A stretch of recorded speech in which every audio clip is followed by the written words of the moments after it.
একজন professional makeup আর্টিস্টের first priority হচ্ছে একটা ক্লায়েন্টের রিকোয়ারমেন্টসগুলো একটু সময় নিয়ে শুনে তাকে একটা তার পছন্দ মতো লুক দেয়া।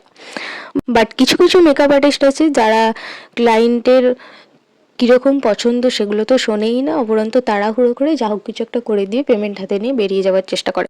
এরকমই একটা সেম ঘটনা আমার এই ব্রাইডের সাথে হয়েছিল। তো আমরা গল্পটা আগে বলবো, তার আগে আমি বলে রাখি, হ্যালো এভরিওয়ান, চলে এসেছি একটা নতুন ভিডিও নিয়ে। এটা ছিল আমার 24শে নভেম্বরের একটা ব্রাইড। ও আমাকে মোটামুটি 1 বছর আগে বুক করেছিল বৃদ্ধি আর ব্রাইডাল লুকের জন্য।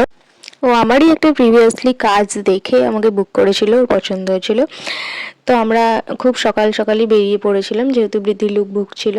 ও আমাকে 7টায় টাইম দিয়েছিল, আমি একদম 7টাতেই পৌঁছে গিয়েছিলাম। আমার বাড়ি থেকে বেশি দূর ডিস্টেন্স ছিল না, ও লোকেশন ছিল গোপীনগর।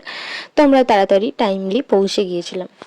তো এখানে দেখতেই পাচ্ছ এখনো চারিদিকে হালকা হালকা কুয়াশা আছে। তো এবার তোমরা আমার ব্রাইডের বৃদ্ধি লুকের রিকোয়ারমেন্টসগুলো শুনে নাও। তো এই হচ্ছে আমার ব্রাইড, খুব মিষ্টি দেখতে, তোমরা অলরেডি আগের ভিডিওগুলোতে দেখেই নিয়েছো। বৃদ্ধির লুক কেমন চাই? বৃদ্ধির লুক সকালের হিসেবে মানে স্কিন টোন অনুযায়ী সিম্পলি একটু রেখো, চুলটা কার্ল করে দিও, আর যেটা বলেছিলাম যে চোখটা একটু সুন্দর করে দিও, তারপর তোমার মতন করে দিও। ঠিক আছে। তোমরা শুনতেই পেলে ওই রিকোয়ারমেন্টস। ও প্রথম থেকেই আমাকে বলেছিল যে আমার চোখগুলো যেন একটু টানা টানা করে করা হয়। আর এখানে আমি ওর মেকআপ স্টার্ট করে দিয়েছি। আমার বেশি কিছু ভিডিও ক্লিপ নেওয়া হয়নি, কারণ দুজনেই আমরা কাজ করছিলাম। এবার তোমাদের গল্পটা বলে রাখি ব্রাইডের সাথে কি হয়েছিল। তো ব্রাইডের 1.5-2 বছর আগে এঙ্গেজমেন্ট হয়েছিল।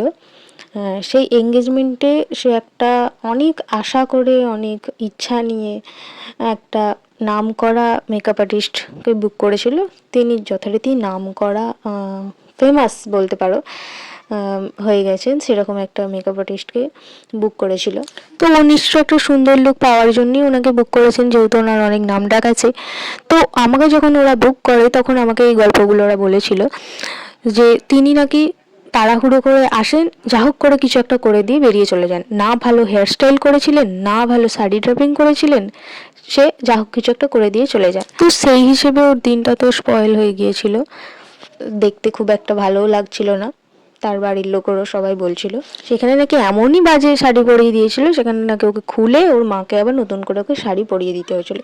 তো এইরকম আনপ্রফেশনাল কাজ একজন নামকরা ফেমাস মেকআপ আর্টিস্টদের থেকে নিশ্চয়ই কেউ আশা করবে না, কারণ যেহেতু ওনাকে বুক করেছে যখন ওর, তো ওনার ন্যায্য পেমেন্ট দিয়ে ওকে এফোর্ড করতে পারবে বলেই বুক করেছে।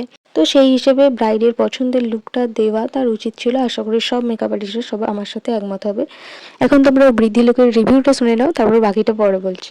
খুব ভালো লেগেছে, আমি যেরকম বলেছিলাম সেরকম তো হয়েছে, আর হেয়ার স্টাইলটা খুব সুন্দর হয়েছে, আমার খুব পছন্দ হয়েছে। এমনিও সকালের তুলনায় বেস মেকআপটাও ভীষণ ভালো হয়েছে, আমি অলরেডি বলেছি, খুব পছন্দ হয়েছে আমার। তো তোমরা শুনলে ওর রিভিউ। এখন ও বাইরে যায়নি, এবার বাইরে যখন গেছিলো তখন সবাই, ওর ফ্যামিলির লোকেরা, ওর রিলেটিভসরা সবাই বলেছিল খুব সুন্দর হয়েছে, খুব সুন্দর দেখতে লাগছে ওকে। তো সেই সব ভিডিও ক্লিপ আমার নেওয়া হয়নি, ব্যাড লাক। এবার আগের ঘটনা নিয়ে তোমাদের আমার একটা পার্সোনাল মতামত আমি জানাই। যখন কোনো এত প্রফেশনাল মেকআপ আর্টিস্টরা এরকম আনপ্রফেশনালি কাজ করে, তো সেই সব দেখে ক্লায়েন্টরা অনেক হোপলেস হয়ে পড়ে। উনি আমার থেকে অনেক সিনিয়র, অনেক কাজের এক্সপিরিয়েন্স আছে, অনেক নামডাকও আছে। তো আমি ওনাকে ছোট করব না, কিন্তু এই কাজগুলো একটু আনপ্রফেশনাল কাজই। এগুলো যেই দেখবে সেই খারাপই বলবে, কেউ ভালো বলবে না, এটা ওনার নিজের বদনাম। অনেক ক্লায়েন্টরা আছে নিউ কামার মেকআপ আর্টিস্টদের বুক করতে চায় না, কারণ ট্রাস্ট করতে পারে না, তাদের কোনো এক্সপিরিয়েন্স নেই এই হিসেবে। কিন্তু আমিও এই প্রফেশনে বেশি দিন আসিনি। এই ক্লায়েন্ট আমাকে বুক করেছিল আমার একটা কাজ দেখে, সে সামনে থেকে সে কাজ দেখেছিল। তো অনেক খোঁজার পর সেই কাজটা যখন ও দেখেছিল তখন ওর আমাকে খুব পছন্দ হয়েছিল, তারপরে ও আমাকে বুক করেছিল। যাই হোক, আর বেশি কিছু বলবো না। এখানে দেখো ওদের শ্যুট চলছিল, আমরা ফাঁকা বসেছিলাম, তো আমরা গিয়ে ওদের শ্যুটের ভিডিওটা একটু করছিলাম। এবার ও কীরকম ব্রাইডাল লুক চেয়েছিল, ওর কী কী রিকোয়ারমেন্টস ছিল সেগুলো তোমরা শোনো, আর অবশ্যই জানিও আমি ওর রিকোয়ারমেন্টস ফুলফিল করতে পেরেছিলাম কি। ব্রাইডালটা কিরকম সাজবে বলো? হ্যাঁ, বৃদ্ধি লুক তো ভালোই হয়েছে, সবাই বলেছে যে ভীষণ সুন্দর সাজানো হয়েছে। আর তাই জন্য ব্রাইডালেতেও আমি পুরোপুরি তোমার উপরই ছেড়ে দিচ্ছি। শুধু যেটা বেসিক, যেটা আমি তোমাকে বলেছিলাম, সেটা হচ্ছে আইটা ওরকমই টানা টানা হবে। আর তারপরে তোমার যেরকম ইচ্ছা সেরকমভাবে করে দেবে। হেয়ারটা কি করবেন? হেয়ারটা ওই লাইন লাইন যদি সম্ভব হয় তাহলে লাইন লাইন করে দিও, ঠিক আছে? আর সেরকম কিছু না। আর লিপস্টিকটা নিউড, মানে নিউড নয়, ওই ম্যাটের মানে গ্লসের দরকার। হ্যাঁ, হ্যাঁ, matte। ম্যাটের উপরে রাখবে, ঠিক আছে? হুম।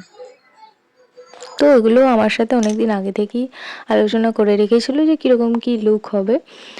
ইভেন ও শাড়ি কিনতে গিয়েও আমার সাথে আলোচনা করেছিল কী কালারের শাড়ি কিনবে। তোমরা দেখতেই পেয়েছো অলরেডি, ওর শাড়ির কালারটা খুবই ইউনিক এবং ওকে মানিয়েও ছিল দারুণ। তো আর এখানে কলকার ব্যাপারটা ও আমাকে বলেছিল আমার এরকমই ডট কলকা চাই, তো সেখানে আমি ওকে ডট কলকাই করে দিয়েছিলাম। এর মাঝে বলে রাখি, তোমরা যদি আমাকে নিজের স্পেশাল দিনে বুক করতে চাও তো স্ক্রিনে দেওয়া নাম্বারে আমার সাথে যোগাযোগ করতে পারো, হোয়াটসঅ্যাপ করতে পারো বা কন্ট্যাক্ট করতে পারো। আর অবশ্যই কোনো মেকআপ আর্টিস্ট বুক করার আগে ভালো করে একটু খোঁজখবর নিয়ে তার প্রোফাইল, তার কাজ সব কিছু যাচাই করে নিয়ে তবেই বুক করো। তো এবার আমার ব্রাইডের রিভিউ শুনে নাও। কেমন লেগেছে বলো?